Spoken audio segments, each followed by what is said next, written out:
السلام عليكم، ازيكم يا بنات؟ عاملين ايه؟ يا رب تكونوا بخير. اهلا بيكم معايا في فيديو جديد. النهارده ان شاء الله الفيديو بتاعي هيكون هنعمل صوص الفراوله. بس قبل ما ابتدي، لو مش مشتركه في القناه يا ريت تشتركي وتفعلي الجرس عشان يوصلك كل الحاجات اللي بقدمها، وكمان ما تنسيش تدوسي لايك على الفيديو ده لو عجبك.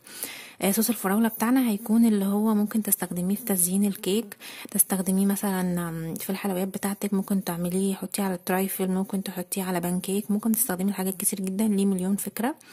فالنهارده هنعمل منه كميه وهنشيلها في التلاجة. معايا هنا كده المكونات، نبتدي بسم الله. معايا نص كيلو من الفراولة، غسلته وقطعت العنقود الاخضر اللي فيه، وقطعته كده مكعبات مربعات.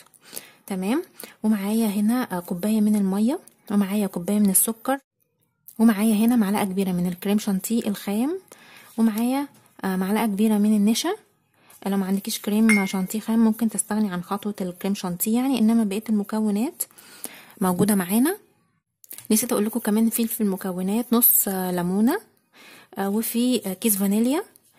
بس كده دي المكونات بتاعتنا. دلوقتي اول حاجه هنعملها، هنجيب حله معانا هنحط فيها الفراوله بتاعتنا، وهنعصر عليها نص الليمونه كده،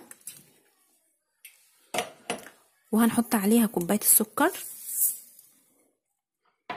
وهنحط عليها نص كوبايه الميه، نص بس، نخلي النص الباقي هقول لكم هنعمل بيه ايه. هنقلبهم مع بعض تقليبه كده، وبعدين هناخدها على البوتاجاز. ادي الفراوله بتاعتنا بعد ما حطيتها على البوتاجاز، طبعا بالميه بالسكر بالليمون. هنسيبها شويه كده تاخد يعني تاخد غلوه. هتبصوا تلاقي الميه بتاعتها ابتدت تنزل. اول ما تاخد غلوتين كده بس يعني، يا دوبك هنستنى عليها 5 دقايق، اروح مغطيه وموطيه عليها النار خالص، ههدي النار تماما.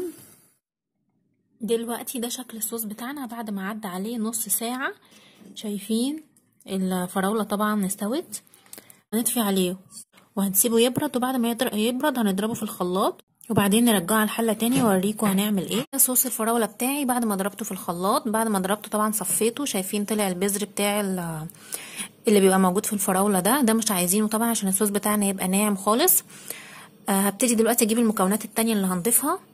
دلوقتي المكونات التانية اللي انا هضيفها، معايا هنا المعلقه الكبيره من النشا على نص كوبايه الميه الفضل اللي هي باقيه معايا، هحطها هنا،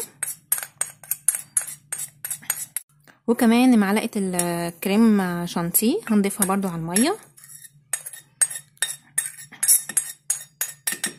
وهنقلبهم كده مع بعض على البارد الاول بحيث ندوب الاتنين مع بعض في الميه. طبعا انا هنا معايا لون احمر، حسيتي ان ده لون غذائي بودر، حسيتي ان الصوص بتاعك شكله كده لونه فاتح طبعا من السكر، وبعد ما ضربناه في الخلاط بيبقى لونه فتح شويه. تقدري تضيفي شعره كده صغننه منه بحيث اللون يظبط معاكي. وكمان هنحط اخر حاجه كيس الفانيليا ده. دلوقتي طبعا معايا كده على البوتاجاز، رجعت تاني هضيف الكوبايه اللي دوبت فيها النشا والكريم شانتيه، هقلبهم مع بعض على البارد، وبعدين هفتح عين البوتاجاز بحيث بقى الصوص يبتدي يتقل معايا. قبل ما الصوص يبتدي يتقل معانا هنضيف شعره كده من اللون الاحمر، هنحط شويه صغيرين، لو حسينا ان هو محتاج يتقل شويه هنضيف تاني. وادي كده الصوص بتاعنا جاهز زي ما انتم شايفين. هو دلوقتي دافي يعني خلاص قرب يبرد، وهو بقى تقيل يعني التقل المظبوط بتاع الصوصات. هنعبيه بقى في بطرمان ونشيله في التلاجة وقت الاستخدام.